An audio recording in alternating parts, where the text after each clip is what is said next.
Animals are capable of some pretty incredible things. Dogs, they can sense an oncoming thunderstorm. They could sniff out drugs or explosives, and new research suggests that they can even detect cancer in humans. And in our Torah portion this week, Parshat Balak, we meet another animal who can see or sense something beyond human perception. In this very strange story, Balak, the king of Moab, he hears that the Israelites have defeated major armies on their journey towards the promised land and worries that his nation, Moab, will be next. So he sends an emissary, a very famous, you might translate this word as sorcerer, who could see the future. His name was Balaam. He sends Balaam to curse the Israelites before they could face off with Moab in battle. Now, when Balaam saddles his donkey and sets out for the Israelite camp, he runs into a slight hiccup. You see, his donkey, as if out of nowhere, suddenly jumps to the side and darts off into a field. Not seeing any reason why the donkey should have suddenly swerved out of the way, Balaam, and I hate this part, he beats the donkey until it gets back on the road. You see, just before the donkey swerved, God, who didn't much like Balaam's mission to curse the Israelites, sent an angel, sword drawn, to stand in the donkey's way. The donkey saw it, hence the mad dash off the road, but Balaam didn't see the angel. This happened a few more times with the donkey jumping out of the way, Balaam beating it back on track, and so on.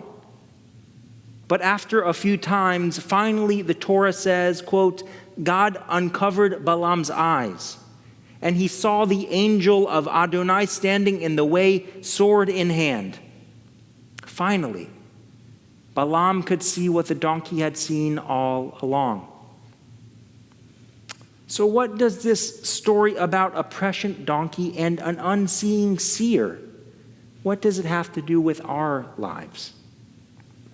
Hasidic Judaism, or Hasidut, it teaches that many stories or lessons from the Torah actually provide insight into our own psyches, into how our minds work. So this one particular Hasidic Rabbi Uri of Strelisk, he lived in the latter part of the 18th century and the early part of the 19th century in a small community near Lviv in modern-day western Ukraine. The Strelisker Rebbe teaches that the human soul can actually see everything. But sometimes things in our lives, the material stuff, he writes, sometimes that material stuff can create a curtain that divides, that hinders, that covers the soul, so that the soul cannot see. According to the Strelisker Rebbe's interpretation, even though the donkey could see what was happening, Balaam was so preoccupied with something else. And I'll save what exactly that is for another sermon. But Balaam was so preoccupied that he couldn't see what was right in front of his nose. Rabbi Larry Tabak, he's a contemporary expert on Hasidic Judaism. He teaches that too often our minds are occupied by mundane or unimportant concerns, which stop us from acting upon what is truly important in life. He writes, quote, we allow our immediate material and emotional concerns to get in the way of our spirituality. We put self-gratification before self-improvement, and the repair of the world, we put that last.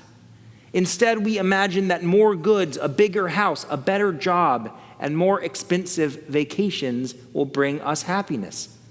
Rabbi Tabak says they won't.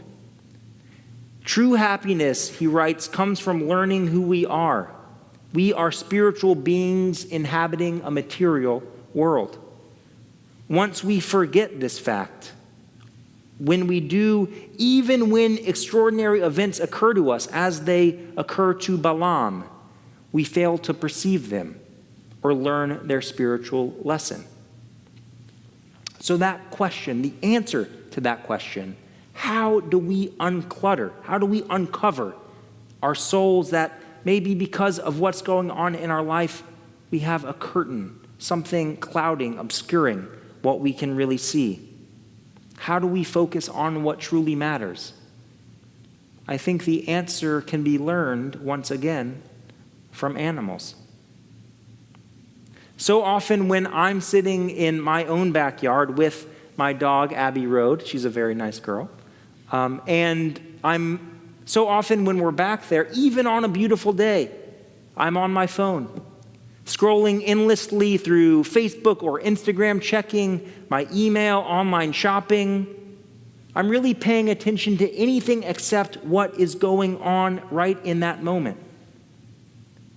Maybe you at home or you here in the sanctuary are lucky and you're less addicted to your phone than I am, but I bet that all of you, each one of us, can think of moments when we're sitting somewhere, maybe in a beautiful place or maybe even around a dinner table with other people, but our mind is really somewhere else. And just as an aside, that's why Shabbat is so important, because it is a time for us to unplug and at the same time reconnect to other people in our lives. But back to the backyard with Abby, when I finally look up from my phone, I so often, almost every day, I look up to see Abby basking in the sunshine. The breeze running through her fluffy hair, her nose crinkling and wrinkling to get a whiff of every new scent that the wind sends her way. In these moments, she is pure joy, pure dog, pure life. She's not worried about what comes next. Every one of her senses is experiencing what it means to be alive. And of course, Abby is luckier than most of us. She doesn't have to put food or kibble on the table. She doesn't have to take care of a sick family member. She doesn't have to teach her children right from wrong. And yet, she still understands the power of the present moment. In these moments, I think it would be inaccurate to call what Abby is experiencing holiness. After all, she is just a dog. But Judaism teaches, in the words of Rabbi Jeff Roth, that bringing our awareness to the present is a precursor to the possibility of having a direct experience with the divine. It is not a sufficient condition, but a necessary one. In order to experience holiness, we must actually experience what's happening in the moment. Without that, God may be there, holiness may be there, but like what happened to Balaam, we won't be able to sense it. In the words of Rabbi Abraham Joshua Heschel, he writes, God is in captivity in this world, in the oblivion of our lives. God is in search of man, in search of a home in the soul and deeds of man. Our task is to hallow time, to enable God to enter our moments, to be at home in our time, in what we do with time. So in our time, in our moments, may we learn from Rabbi Heschel. May we learn from Balaam and his donkey, from the animals in our backyards, in our own lives. May they lead us to glimpse what is right in front of us, what is right in front of our lives every day. That holiness is possible in every moment, if only we're there to see it. Keni Hiratzon, may it be God's will.